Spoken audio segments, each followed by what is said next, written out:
Environ 10 000 spectateurs, 10 virages, une piste qui a été refaite en 1992, date des derniers championnats du monde, alors que là c'est parti pour le tour de chauffe. Oui, une piste très bosselée, très difficile, notamment sur le plan physique et sur le plan du matériel. Il faut des châssis évidemment bien préparés pour cette piste, ainsi que les moteurs. Et voici donc le départ de la pré-finale Formule 1, les 2 tours de warm-up, 2 tours de chauffe. Donc après, qu'est-ce qui se passe après ces deux tours de chauffe? Mais disons qu'on sort de la prairie, on fait 2 tours de chauffe, nous nous arrêtons donc comme on l'a vu, et puis on repart, on s'aligne derrière le Pescar. Nous refaisons 2 tours et puis nous arrivons sur la ligne droite et le Pescar sort de la piste et le départ est lancé. Nous avons vu qu'en première ligne donc il y avait le Brésilien Rubens Carapatoso de l'équipe Tony Kart. À ses côtés l'Espagnol Alonso de l'équipe Mike Wilson Paris 1.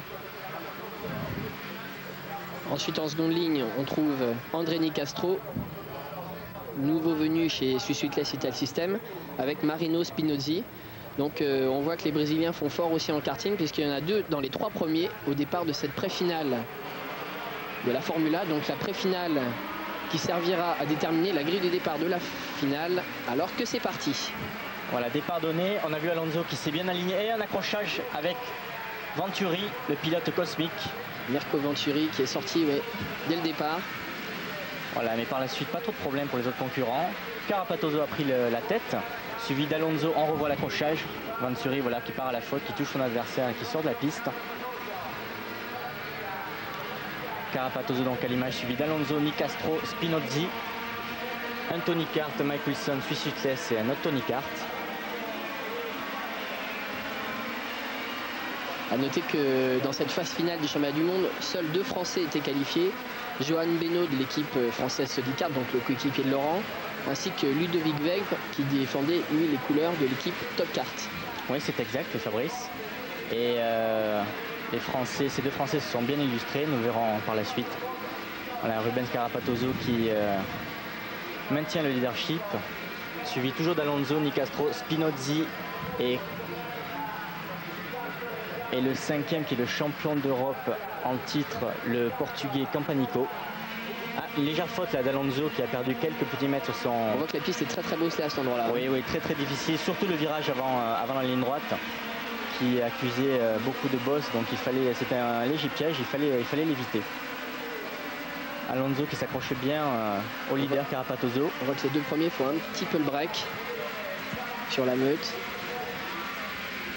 Les courses de karting, les premiers tours d'une pré-finale comme ça, d'une course de karting, tous les concurrents restent assez groupés, mais nous allons voir petit à petit que... Là c'est un petit peu le round d'observation en fait. Oui, c'est exact, puisque la pré-finale donc détermine seulement le départ pour la finale et elle ne compte en rien pour le résultat du championnat du monde. Donc pour cette pré-finale justement, il faut observer un petit peu son adversaire, ses principaux adversaires, et ménager sa monture, ménager son matériel, surtout les pneumatiques. Justement, à ce niveau-là, les pilotes ont droit à combien de pneus entre la pré-finale et la finale? Ils réutilisent les mêmes pneus en finale? Oui, c'est exact. Nous avons donc droit à un set de pneus pour les manches de qualificatives, donc se déroulant le samedi, et un autre set de pneus neufs que nous montons donc pour la pré-finale et la finale. Mais entre la pré-finale et la finale, les 4 pneus restent les mêmes. Nous avons droit à juste de monter un pneu neuf pour la phase finale. Une roue de secours en fait. Voilà, une roue de secours, ouais. Spinozzi qui attaque Alonso et qui passe 2e. On se retrouve donc avec 2 Tony Kart en tête. Et Carapatoso, le Brésilien qui mène depuis le début. Ouais, solide leader Carapatoso qui a fait la pole position. Il a créé la sensation déjà dès les essais. Ensuite dans les manches qualificatives où il a gagné la plupart de ses manches qualificatives. Mais suivi comme son nom par l'Espagnol Alonso. Donc on voit Carapatoso, il a l'air assez tranquille, il se retourne pas, il graisse bien, toujours beaucoup de graissage. On le verra tout à l'heure d'ailleurs en Super A où les pilotes graissent encore plus, ça n'arrête pas là, c'est quasiment à tous les virages. Oui, il faut rester très concentré durant ces courses, et pour ménager son matériel justement, on appelle entre guillemets graisser le moteur, c'est-à-dire qu'on pose la main, on bouche l'entrée d'arrivée d'air, ce qui procure une arrivée de mélange essence-huile plus importante dans le moteur et qui refroidit le moteur dans les hauts régimes.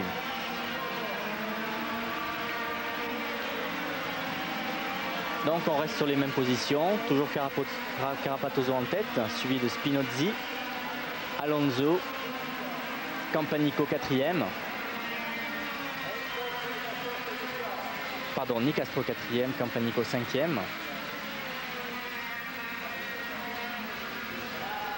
Nicastro qui est un habitué de la catégorie, mais depuis un long moment en Formule 1.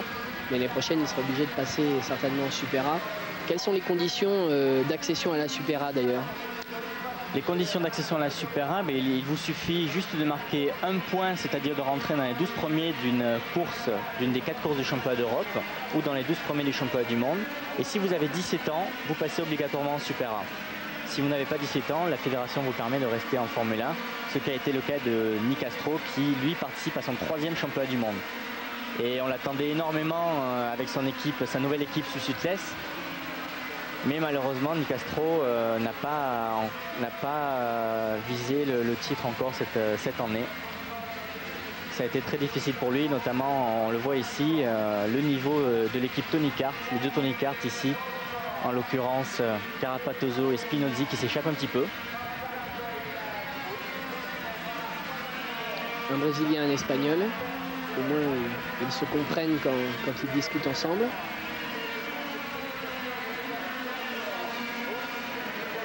Voilà, donc Spinozzi en attente. Comme je vous l'expliquais, il observe un petit peu son adversaire sans prendre de risque.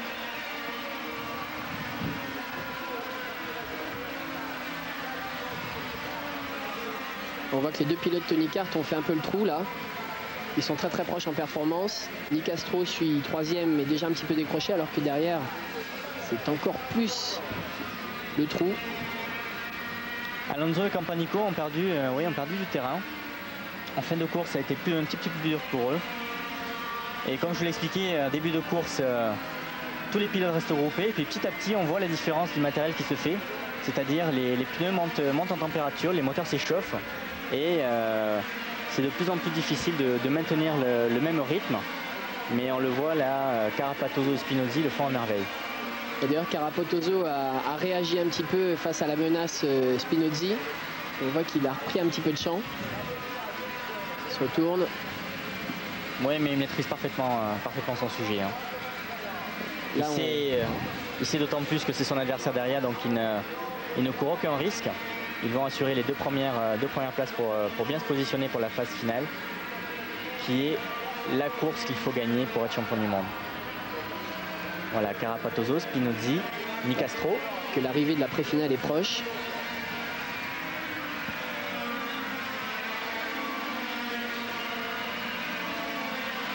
Et là, les trois premiers ont fait littéralement le trou. Ouais.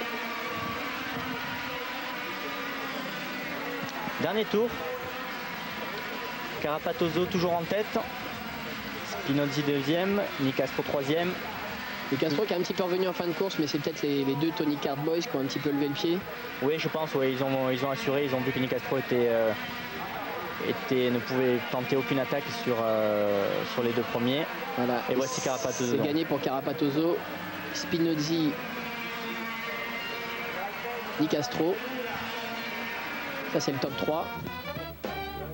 Vous voyez un petit peu comme la piste saute énormément. On a vu Carapatoso assez bousculé. Alonso lui finit 4e, Campanico, Silva, Bromen le Belge et 6e Van Nepal. Et on voit au passage la suprématie des pneus Bridgestone qui finissent aux 5 premières places avant les Vega de Silva 6e. On se retrouve dans quelques instants après une pause.